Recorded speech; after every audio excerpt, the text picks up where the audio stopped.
ओम शांति।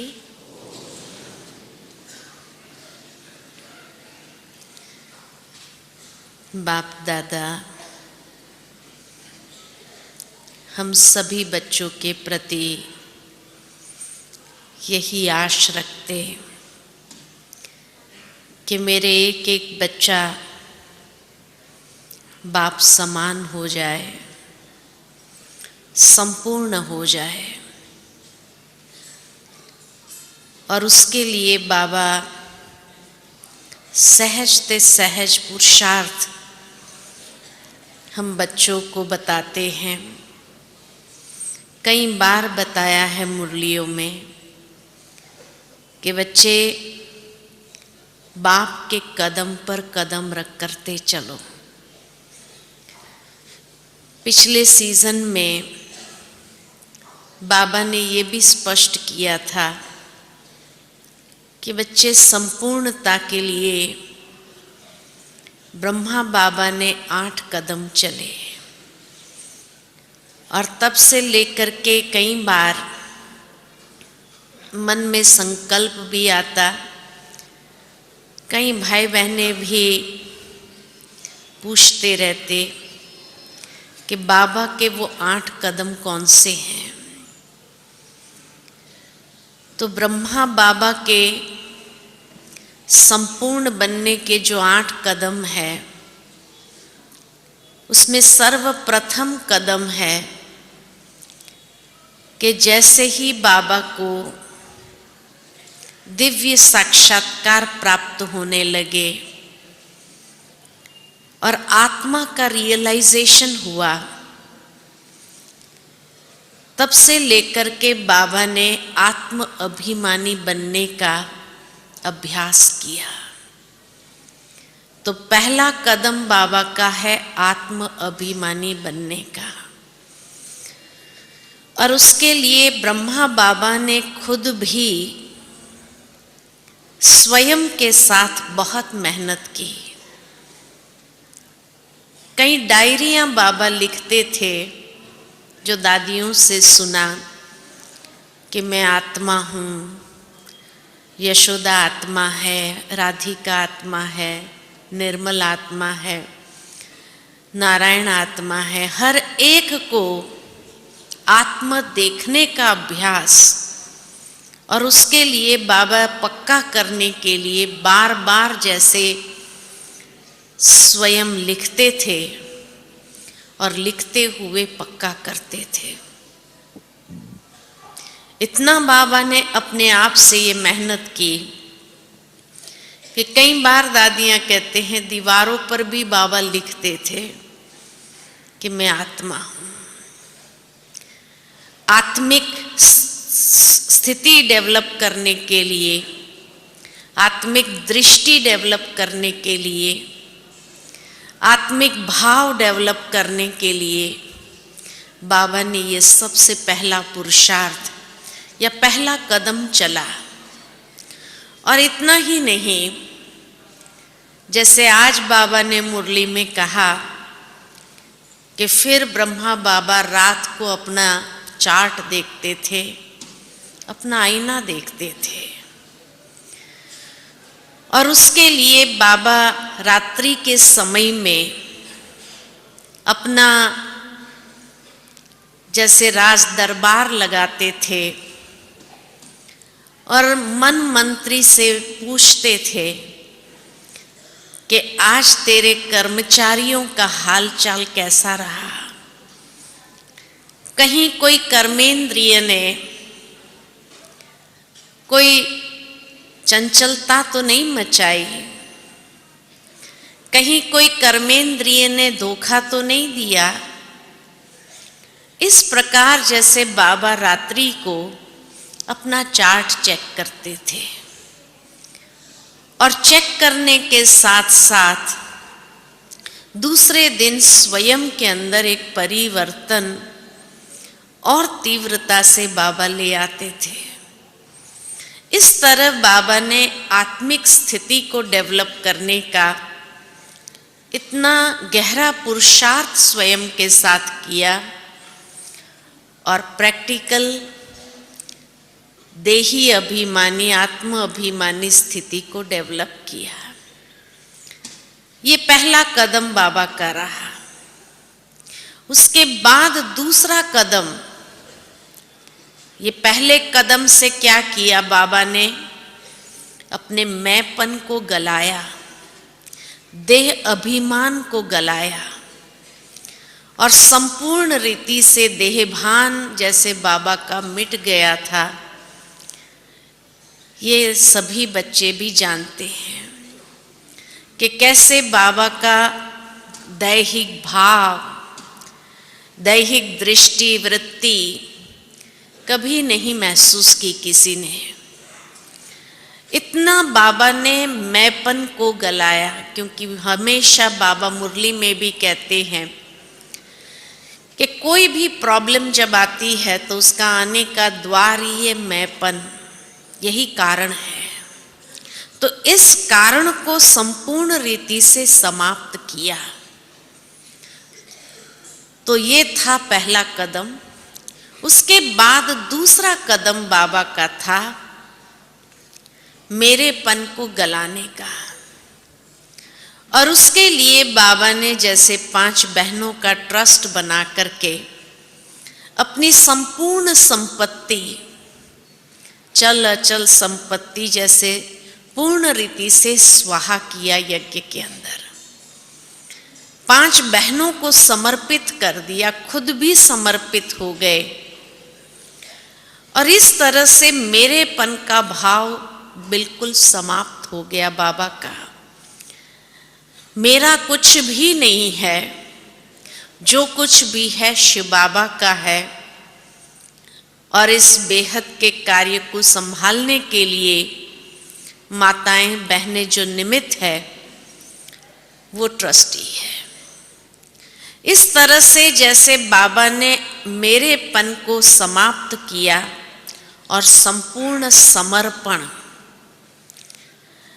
जिसको आज भी बाबा कई बार हम बच्चों को मुरली में कहते हैं कि समर्पण का भाव ये नहीं कि आप सभी भी यहाँ आकर के बैठ जाओ, लेकिन समर्पण जो बाबा कहता है बुद्धि से सरेंडर होना, यानी गृहस्थ व्यवहार में रहते हुए ट्रस्टीपन के भाव को डेवलप करना।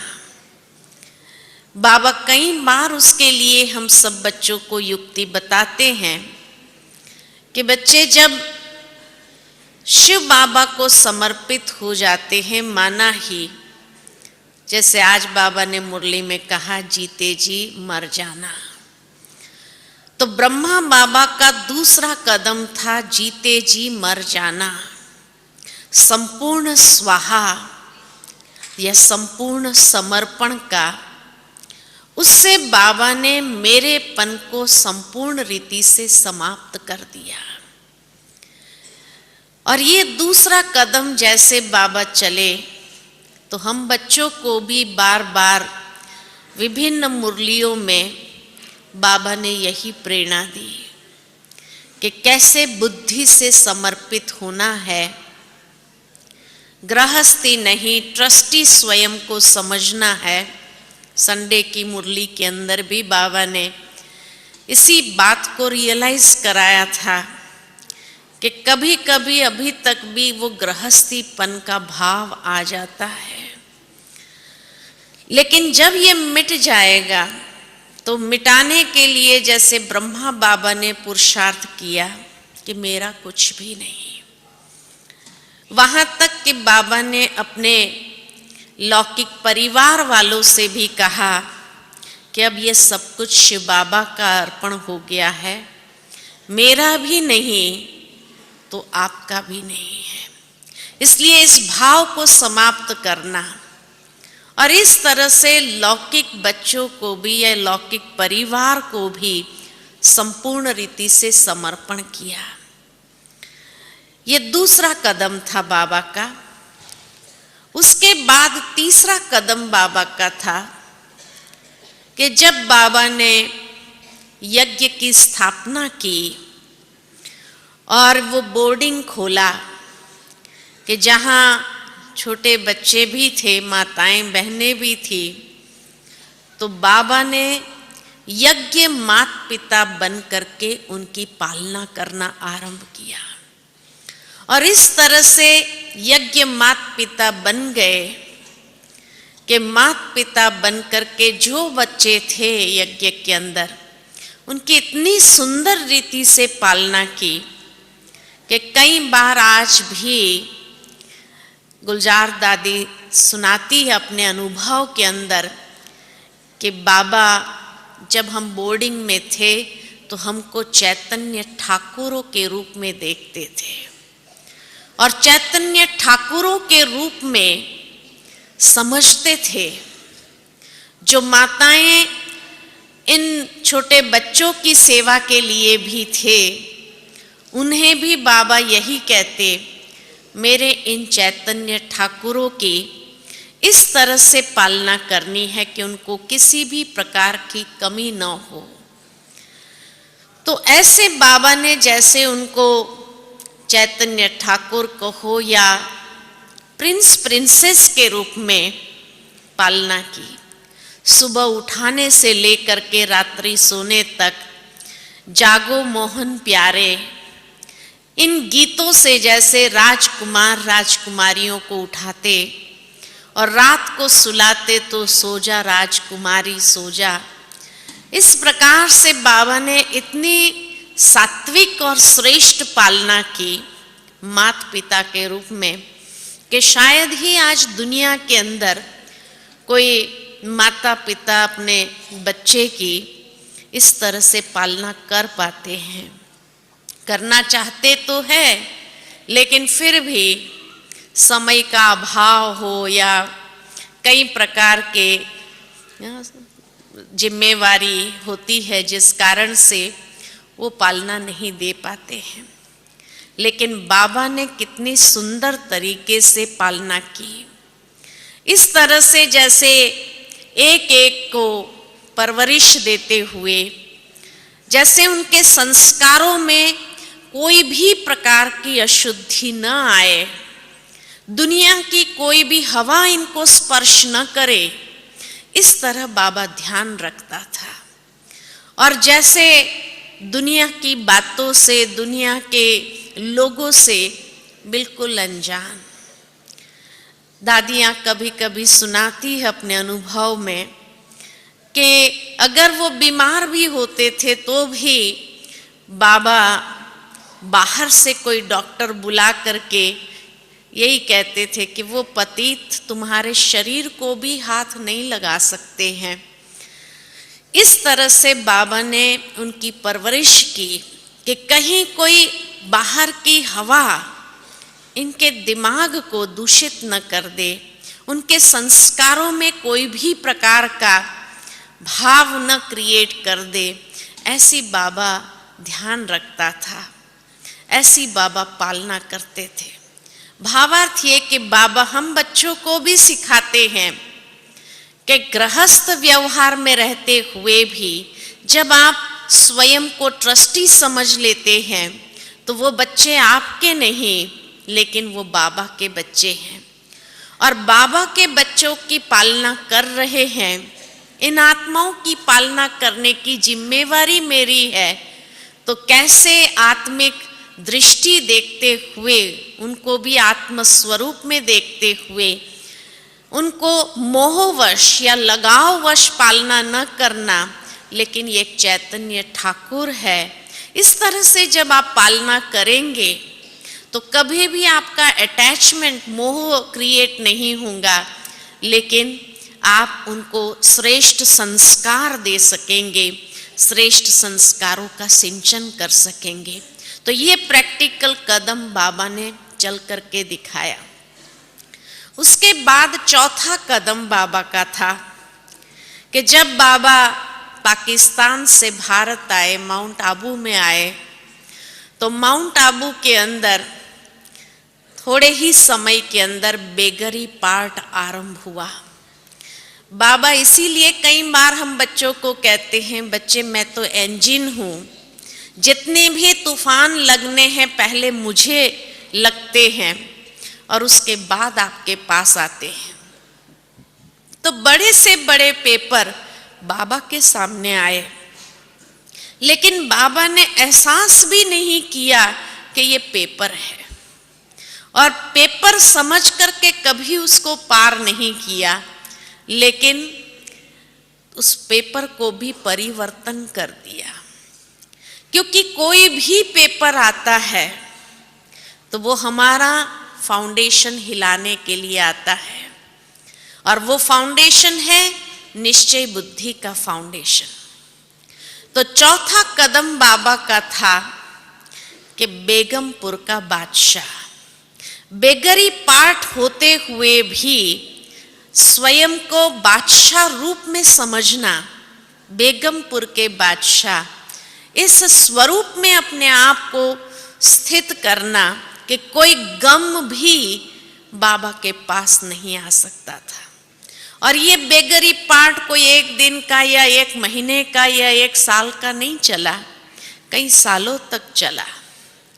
और इसलिए जब इतने सालों तक ऐसा बेगरी पाठ हो, आप लोग गृहस्थी अनुभवी हो कि जब आपके घर में अगर 5 मेंबर होते हैं और उनका पेट भरना होता है आपको, और अगर घर में 5 रुपया तो क्या 4 आना भी न हो, अनाज का दाना न हो, तो उस समय स्थिति कैसी हो जाती है, कितनी टेंशन वाली स्थिति हो जाती है। लेकिन बाबा के सामने 350 बच्चे थे, कोई 1, 2 या 5, 10 की बात नहीं थी, लेकिन 350 होने के बावजूद जब यज्ञ के अंदर 4 आना नहीं होता था, अनाज का कोई दाना नहीं होता था, और दादी आती थी, ब्रिजेंद्रा दादी, कि बाबा आज 4 आना भी नहीं है, अनाज का दाना तक नहीं है, और ये सारे बच्चों को क्या खिलाएंगे। तो बाबा इतना सहज सरलता से कह देता था, बच्ची 10 बजे आना। दादी सोच में पड़ जाती थी, अभी नहीं है, 10 बजे बाबा कहाँ से निकालेगा। लेकिन बाबा जैसे बेफिक्र होकर कहता था, बच्ची 10 बजे आ जाना। दादी 5 मिनट पहले पहुंच जाती, और बाबा घड़ी में देखता, अच्छा बच्ची 5 मिनट जल्दी आ गई, बैठो।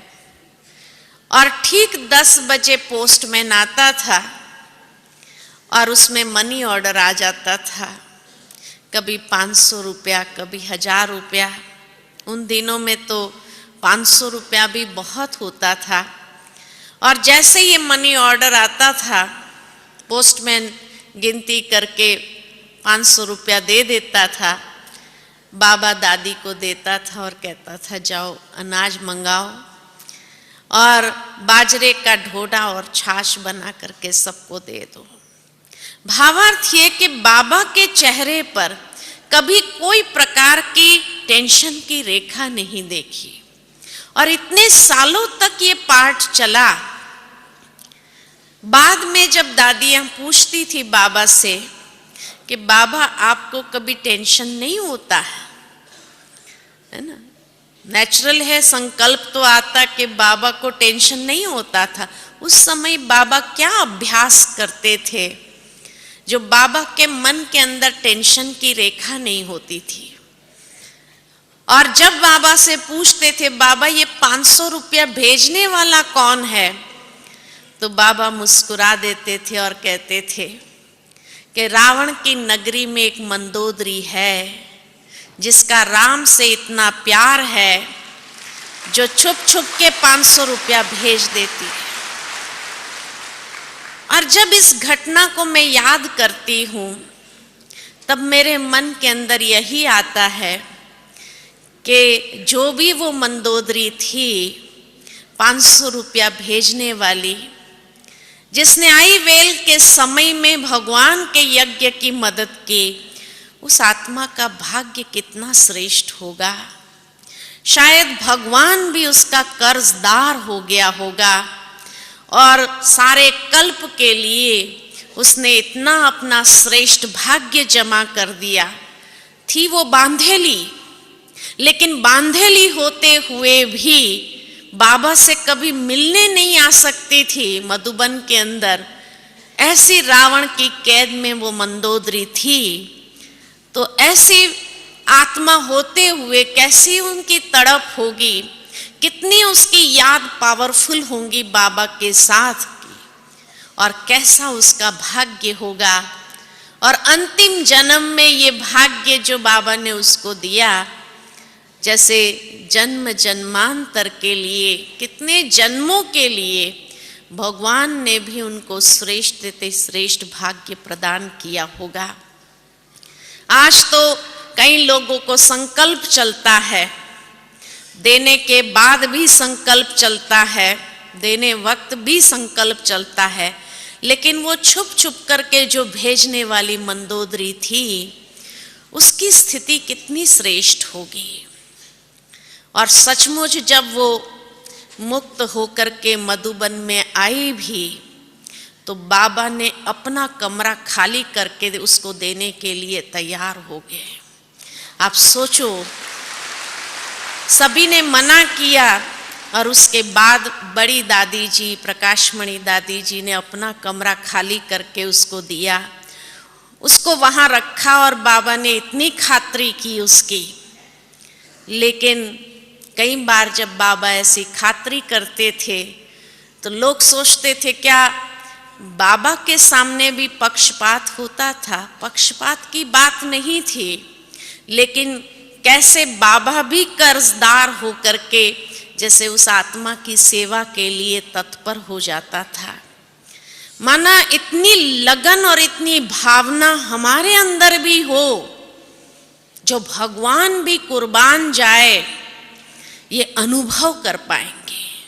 पक्षपात की बात नहीं है, लेकिन हम बाबा के साथ ऐसी लगन रखें, ऐसी लगन के साथ जब उसको याद करते हैं, उसका यज्ञ सो मेरा यज्ञ, उसका घर सो मेरा घर, ये भाव जिस दिन हमारे अंदर आ जाए, ऐसी समर्पित बुद्धि हो जाए, तो शायद बाबा भी उस आत्मा के लिए कुर्बान जाएगा। ये प्रत्यक्ष अनुभव करेंगे। जब बाबा से पूछते थे कि बाबा आपको कोई चिंता नहीं होती थी कि इतने लोगों को क्या खिलाएंगे, कैसे खिलाएंगे, तो बाबा मुस्कुराकर कह देते थे, बच्चे ये बच्चे किसके हैं? ये मेरे बच्चे थोड़ी है, ये शिव बाबा के बच्चे हैं, तो मुझे टेंशन क्यों होगा? टेंशन तो शिव बाबा को होना चाहिए, चिंता तो शिव बाबा को होनी चाहिए। भावार्थ ये कि बाबा ने जब समर्पण किया अपने आप को, तो सारी चिंताएं भी उसको सौंप दी। इसीलिए बाबा घड़ी घड़ी कई बार कहते हैं कि बच्चे आपके ऊपर जो टोकरी है चिंताओं की, वो बाबा को दे दो। लेकिन हम यहाँ जब आते हैं, बाबा से मिलने समय इतने खुश हो जाते हैं, बाबा को कहते हैं आज से मेरी सारी चिंताएं तुझे सौंप कर जाते हैं। लेकिन वहां जाने के बाद क्या करते? वापस टोकरी अपने ऊपर उठा लेते हैं। तो बाबा ने कभी भी इतना निश्चय बुद्धि कि बाबा ने कभी भी वो टोकरी वापस अपने सिर पे नहीं लिया, और इसलिए बेगमपुर का बादशाह बाबा बना रहा। ये प्रैक्टिकल कदम चल करके दिखाया बाबा ने कि सब कुछ जब शिव बाबा का है, शिव बाबा जिम्मेवार है, तो बाप दादा को सौंप दो और आप स्वयं हल्के हो जाओ। लेकिन निश्चय वही तो हिल जाता है जो बार बार वो चिंता की टोकरी अपने ऊपर उठा लेते हैं। कभी कभी बाबा मुस्कुराकर कह देता, बच्ची पहला भोग किसको लगना है? यज्ञ में पहला भोग किसको लगता है? खाना बनता है तो भोग किसको लगाते हैं? शिव बाबा को लगाते हैं ना। जिस दिन शिव बाबा भूखा रहेगा, उस दिन उसके बच्चे भी भूखे रहेंगे।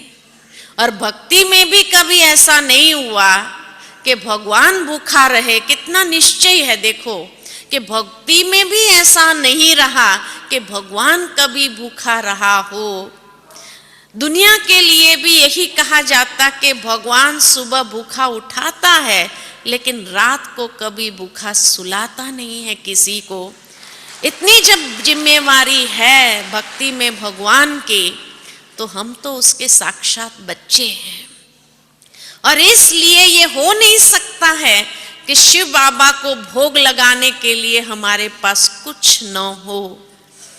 इसीलिए बाबा बेफिक्र बादशाह रहते थे, बेगमपुर के बादशाह हो जाते थे कि उनको विश्वास था, निश्चय था कि पहला भोग तो उसको ही लगना है। इसलिए कभी कभी बड़ी दादी जी पूछती थी खास करके गृहस्थियों को कि आप घर में भी पहला भोग बाबा को लगाते हो या ऐसे ही खा लेते हो, क्या करते हैं? जो लोग सबसे पहला भोग बाबा को लगाते हैं, तो बाबा की भी जिम्मेवारी है कि अंत तक उसको दाल रोटी जरूर खिलाएगा बाबा, कभी भूखा शरीर छोड़ना नहीं पड़ेगा। ये निश्चय। लेकिन इसका मतलब ये नहीं है कि आज से लेकर के ये मतलब से भोग लगाना चालू करे कि ताकि अंत में हमें बाबा कहीं भूखा मरना न पड़े, अंत तक कम से कम दाल रोटी बाबा दे। ये मतलब वाला रिश्ता नहीं रखना। प्यार से बाबा को भोग स्वीकार कराना, और इतना प्यार से बाबा को भोग स्वीकार कराना कि बाबा खुद भी वो भोजन जो आपका बना हुआ स्वीकार करके, घर वाले जो भी उस भोजन को उसके बाद स्वीकार करेंगे, उनकी बुद्धि भी परिवर्तन हो जाएगी। कई बार कई लोग कहते बाबा हमारे फलाने रिश्तेदार की या परिवार वाले की बुद्धि चेंज कर दो। बाबा उनको कई बार ये युक्ति बताते हैं, बच्चे आप बाबा की याद में भोजन बनाओ, बाबा को स्वीकार कराओ, और बाबा को प्यार से स्वीकार कराया हुआ भोजन फिर वो उस भोजन के अंदर उसको मिला करके सभी को परोस दो, तो वो ताकत ऐसी होगी जो कैसा भी इंसान वो ब्रह्मा भोजन जब खाएगा तो उसकी बुद्धि परिवर्तन तो होनी ही है। तो इसीलिए जब युक्ति मिली हुई है उसके बाद भी कई बार प्रश्न उत्पन्न होते रहते हैं, तो बाबा कहे ये युक्ति को यूज करो। जो युक्ति को यूज करते हैं उसको सहज मुक्ति मिल जाती है। तो युक्ति युक्त होकर के चलना है तो मुक्ति स्वाभाविक रीति से मिल जाते हैं। जड़ता से कोई बात को पकड़ना नहीं है, युक्ति युक्त होकर के समझदारी से चलने की बात होती है कि गृहस्थ व्यवहार में भी कैसे चलना होता है। तो ये बाबा का चौथा कदम था कि बेगरी पार्ट में भी बेफिक्र बादशाह। इतना कड़े से कड़ा पेपर बाबा के सामने आए तो भी बेफिक्र। ऐसे ही बाबा सिखाते कि आप सबके सामने तो इतना कड़ा पेपर नहीं आया होगा, फिर आपको छोटी छोटी बातें टेंशन में क्यों ले आती है। बाबा को दे दो और बेफिक्र हो जाओ। पांचवा कदम था उसके बाद बाबा का कि जैसे ही फिर यज्ञ का परिवर्तन हो गया, बेगरी पार्ट समाप्त हो गया और धीरे धीरे बच्चे भी आने लगे और सेंटर्स खुलते गए, बच्चे आने लगे बाबा से मिलने के लिए और यज्ञ धीरे धीरे विस्तार होने लगा। तो बाबा का पांचवा कदम था प्रैक्टिकल कर्म योगी जीवन का। और ये कर्म योगी जीवन के हर चीज बाबा स्वयं करके सिखाते थे सब बच्चों को। अनाज साफ करना होता था, बाबा मम्मा खुद बैठ जाते थे और बाबा मम्मा को बैठा हुआ देख करके सारे बच्चे जो इधर उधर बैठे होते थे वो भी वहां पहुंच जाते थे यज्ञ सेवा करने के लिए। कभी बाबा धोबी घाट पर चला जाता था, कभी बाबा कहाँ चला जाता था, किचन में चला जाता था। माना बाबा खुद उस एज में भी जैसे सब जगह जाकर के खुद अपना प्रैक्टिकल कर्म करने का पाठ, और ये कर्म करके बाबा सिखाता था कि कैसे बाबा की याद में कर्म करेंगे तो कभी कोई कर्म में गलती नहीं होगी, कभी कोई कर्म में नुकसान नहीं होगा। तो कर्म करते हुए बाबा की याद में रह करके कर्म करने से कितना उस कर्म के अंदर परफेक्शन आता है, ये बाबा प्रैक्टिकल करके सिखाता था। और इसलिए जब बाबा के सामने कोई बच्चे अगर कर्म करते, कोई चीज बिगड़ जाती या कह देते बाबा ये तो मेरे से नहीं होता, तो बाबा उस बात को स्वीकार नहीं करते थे। मुझे याद आता है कि एक बार किसी ने ये अनुभव सुनाया था कि दो माताएं थी जो दिल्ली में, बाबा बीच बीच में जब दिल्ली जाते थे तो वो दो माताएं कितनी भी दूर बाबा क्यों नहीं रहता हो, लेकिन वहाँ क्लास करने के लिए ज़रूर पहुँच जाती थी और सबसे पहला नंबर जैसे आकर के बैठ जाती थी बाबा के क्लास में। इतनी लगन वाली माताएं थी। तो एक दिन बाबा जब क्लास करा रहे थे तो बाबा का ध्यान गया कि आज ये दोनों माताएं दिखाई नहीं दी, क्या हो गया। जैसे क्लास पूरा हुआ तो बाबा क्लास के बाद जैसे बाहर आंगन में आए तो देखा दोनों माताएं आ गई। तो बाबा ने पूछा, बच्ची आज सुबह के क्लास में नहीं आई और इस वक्त आई? तो दोनों माताओं ने कहा, बाबा हम बस में बैठे थे, आपकी याद में बैठे थे, तो बस स्टॉप कब चला गया पता ही नहीं चला, तो इसलिए लास्ट स्टॉप पर उतरना पड़ा और वहां से दूसरी बस लेकर के आए तो क्लास पूरा हो गया। तो बाबा मुस्कुराकर कहने लगे, बच्ची तुम बाबा की याद में नहीं थी, क्योंकि बाबा की याद में होती थी ना तो बाबा टचिंग करता था और ये कैच करके तुम उतर जाती थी, लेकिन तुम और कोई ख्याल में होंगी, बाबा की याद में नहीं। भावार्थ ये कि इतनी छोटी सी बात भी अगर बाबा की याद में किया होगा तो उसमें ये हो नहीं सकता है कि गलती हो, चूक हो, ये हो नहीं सकता है। बाबा की याद इतनी शक्तिशाली है, उसमें टचिंग ऐसी होती है कि उसी वक्त ख्याल होकर के उतर जाएंगे। तो ये मत कहो कि बाबा की याद में बैठे थे और इसीलिए बस स्टॉप चला गया, ये गलत बात। माना बाबा तुरंत करेक्शन कर देता था कि कोई कितना भी बताना चाहे कि बाबा हम आपकी याद में थे। इसीलिए कई बार मुरली में बाबा कह भी देते हैं कि कई लोग कहते हैं हम सारा दिन बाबा की याद में रहते हैं। बाबा समझ जाते हैं कि सारा दिन तो याद रह नहीं सकती, ब्रह्मा बाबा को खुद को कितनी मेहनत करनी पड़ी, तो बच्चे कैसे कह सकते कि हम सारा दिन याद में रहते हैं, है ना। इसी तरह प्रैक्टिकल कर्म करने की जहाँ बात आती थी यज्ञ के अंदर भी, तो निर्मल शांता दादी का अनुभव कई बार उन्होंने सुनाया है कि वो बस चलाते थे यज्ञ के अंदर। तो एक दिन बाबा ने उनसे कहा कि बच्ची ये टायर जब चेंज करते हैं तो टायर पुराने हो गए, उसको क्या करेंगे, तो उसकी चप्पल बना दो। बाबा भी वो चप्पल पहनेगा और सब बच्चे भी वो चप्पल पहनेंगे उसी की। तो दादी ने मुख से कह दिया कि बाबा मैं कोई मोची थोड़ी हूँ जो चप्पल बनाऊंगी, है ना। देह भान तो फिर भी हर एक में होता ही है ना। तो जब कहा कि बाबा मैं मोची थोड़ी हूँ, मुझे चप्पल बनाना नहीं आता है, तो बाबा मुस्कुराकर कहने लगा, बच्ची अगर मोची जितनी भी अक्ल नहीं होंगी तो विश्व की महारानी कैसे बनोगी। माना बाबा ये बताना चाहते थे कि विश्व के महाराजा महारानी बनना हो तो उसको 16 कला संपूर्ण बनना बहुत जरूरी है। वो कह नहीं सकते हैं कि मुझे ये काम नहीं आता है, क्योंकि ये कहना माना नास्तिक। बाबा यही टाइटल दे देता था, ना करने वाला नास्तिक, हाँ करने वाला आस्तिक।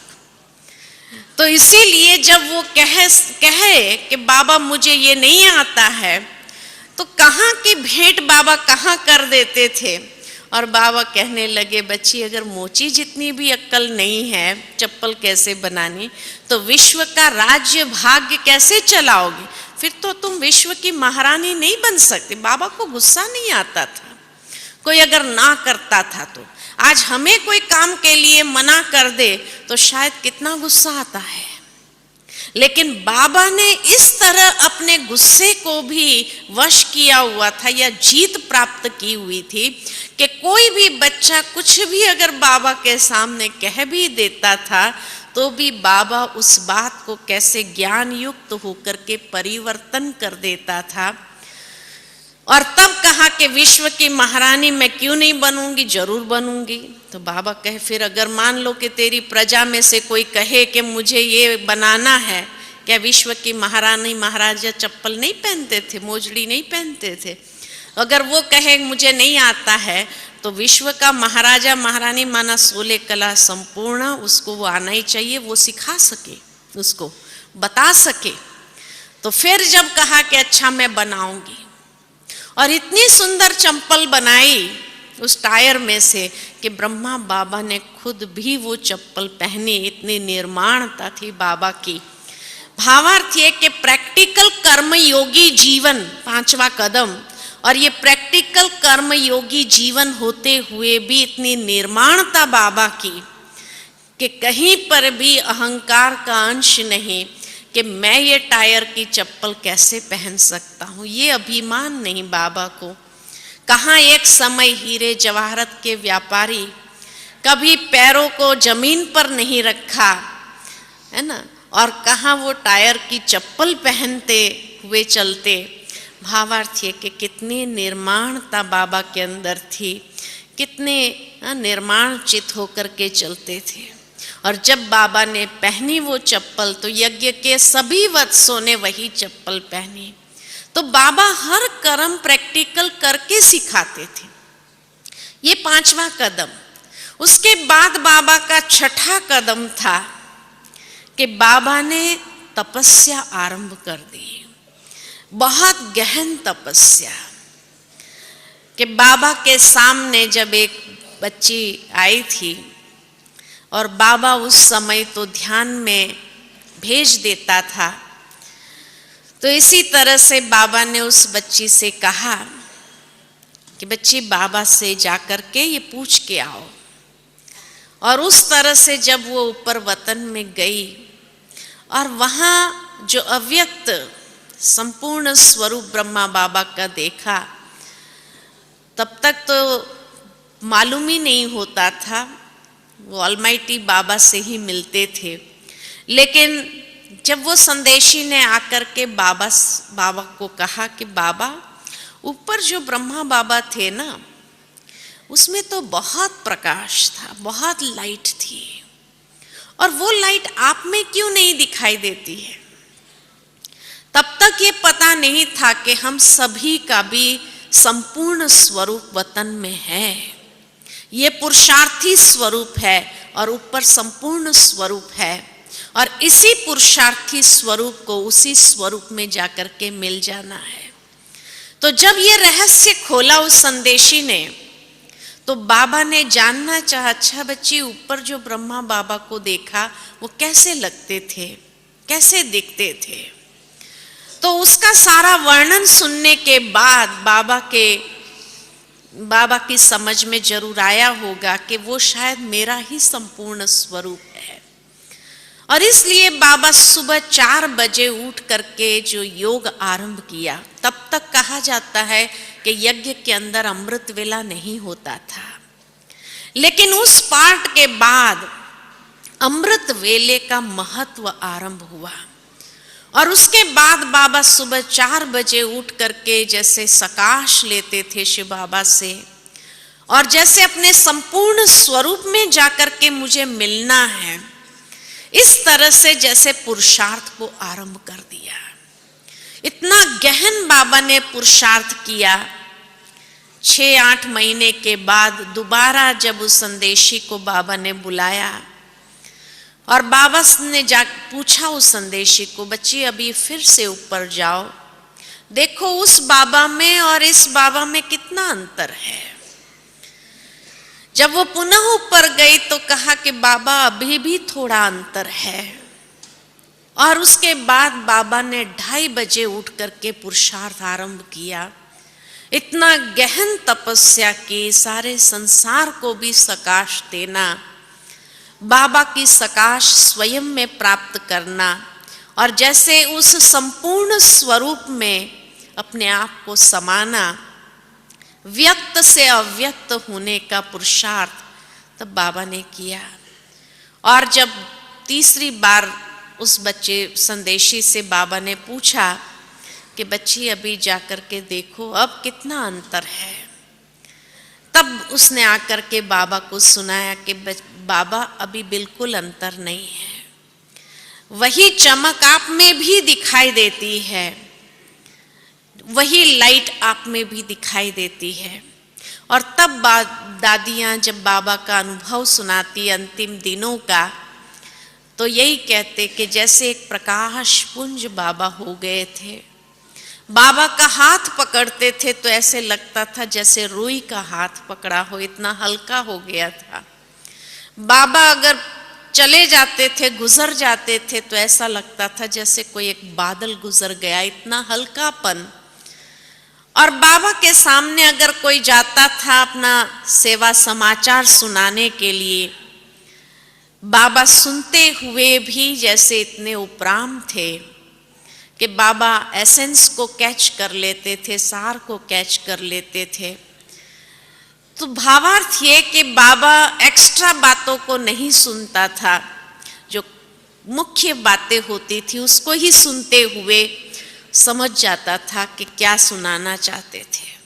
कभी कभी तो भाई बहनें सुनाते भी नहीं थे, लेकिन फिर भी बाबा उनके मन के भाव को समझ जाते थे और मन के भाव को समझते हुए वही बात उच्चारण कर देते थे। तो आश्चर्यचकित हो जाते थे वो भाई बहनें कि मेरे मन के अंदर ये बात जो चल रही थी, बाबा ने कैसे ये बात कह दी। भावार्थ ये कि बाबा उस संपूर्ण स्वरूप में आ गए थे और इसलिए जैसे ही ये तपस्या गहन किया, ये कदम भी बाबा ने चल करके सिखाया कि बच्चे तीव्र पुरुषार्थ कैसे करना होता है। और ब्रह्मा बाबा ने भी वो तीव्र पुरुषार्थ किया और तीव्र पुरुषार्थ करते हुए थोड़े समय के अंदर ही व्यक्त से अव्यक्त स्थिति को प्राप्त कर लिया और उस संपूर्ण स्वरूप में जैसे समाने लगे। ये 6ठा कदम था बाबा का। 7वां कदम था बाबा का कि जिसको बाबा कई बार 18 जनवरी की मुरलियों में सुनाया कि अपनी सारी शक्तियों को विल करने का कदम, कि जहाँ बाबा ने बच्चों को अपने समान बना दिया था और समान बना करके जैसे सारी शक्तियों को विल कर दिया, सारी जिम्मेवारी बाबा ने विल कर दी। किसको क्या पार्ट है यज्ञ के अंदर और यज्ञ किस तरह चलना है, ये सारी शक्तियाँ दादी जी जब अपना अनुभव सुनाती थी हमेशा कहती थी कि मैं बम्बई में रहती थी और बम्बई से जब बाबा ने बुलाया और बुला करके बाबा हाथ पकड़ करके एक एक डिपार्टमेंट दिखा रहा था, सारा स्टोर दिखा रहा था, स्टॉक कितना रखना चाहिए यज्ञ के अंदर, ये सारा समझा रहे थे।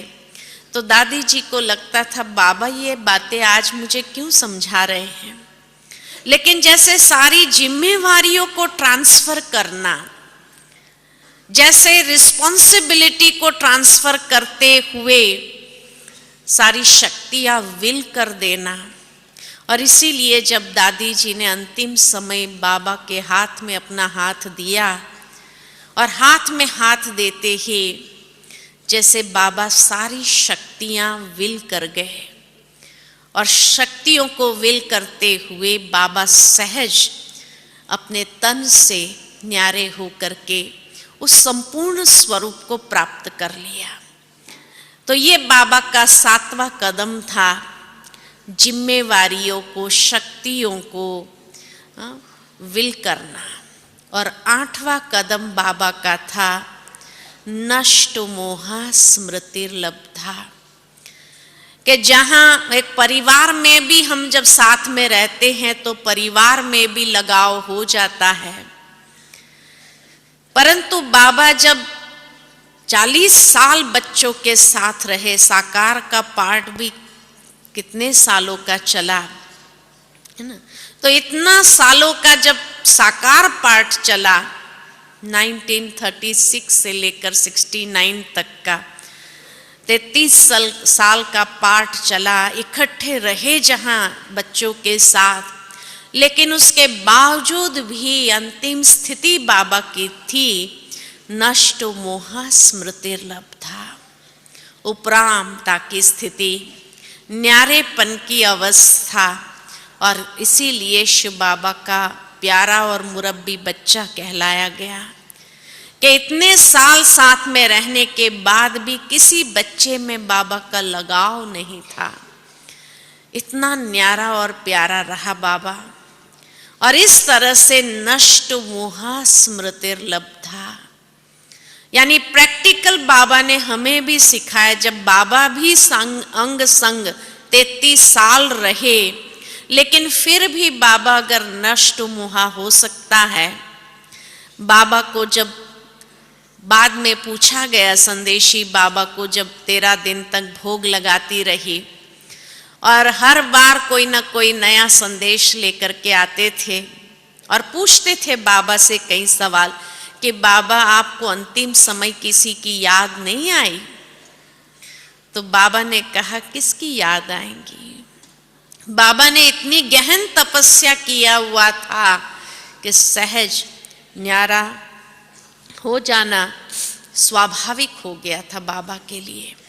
और इसलिए यही गीता का पाठ है, नष्टो मोहा स्मृतिर्लब्धा। और यही हम बच्चों के लिए भी कदम बाबा ने चलकर सिखाया कि बच्चे नष्ट मोहा स्मृतिर्लब्धा बनना है। साथ में रहते हुए भी बुद्धि का योग बाबा के साथ हमारा लगा रहे, कहीं किसी व्यक्ति में हमारा बुद्धि योग न लगा रहे, यही पुरुषार्थ हम बच्चों को करना है। तो इस तरह बाबा ने 8 कदम चल करके 8 कदम में संपूर्णता को प्राप्त की। देही अभिमानी स्थिति, आत्म अभिमानी स्थिति, संपूर्ण समर्पण, यज्ञ माता पिता बनकर के पालना करना, बेफिक्र बादशाह का स्वरूप बेगरी पार्ट में भी, प्रैक्टिकल कर्म योगी जीवन, तपस्या वाला जीवन, शक्तियों को विल करना। और अंतिम कदम था बाबा का नष्टो मोहा स्मृतिर्लब्धा का। भावार्थ ये कि बाबा ने ये कदम चल करके जब सिखाया है तो हम बच्चों को भी इन्हीं कदमों पर चलते हुए अपनी संपूर्ण स्थिति को प्राप्त करना है। और शायद ये 18 जनवरी हमें यही स्मृति दिलाती है कि 8 कदम में संपूर्णता को प्राप्त करना। गीता के अंदर भी यही बातें आत्म दूसरे अध्याय से आत्म का पाठ देते हुए अंतिम अध्याय नष्ट मोहा स्मृतिर्लब्धा, प्रैक्टिकल गीता जीवन जिया बाबा ने, और यही हम बच्चों को सिखाया।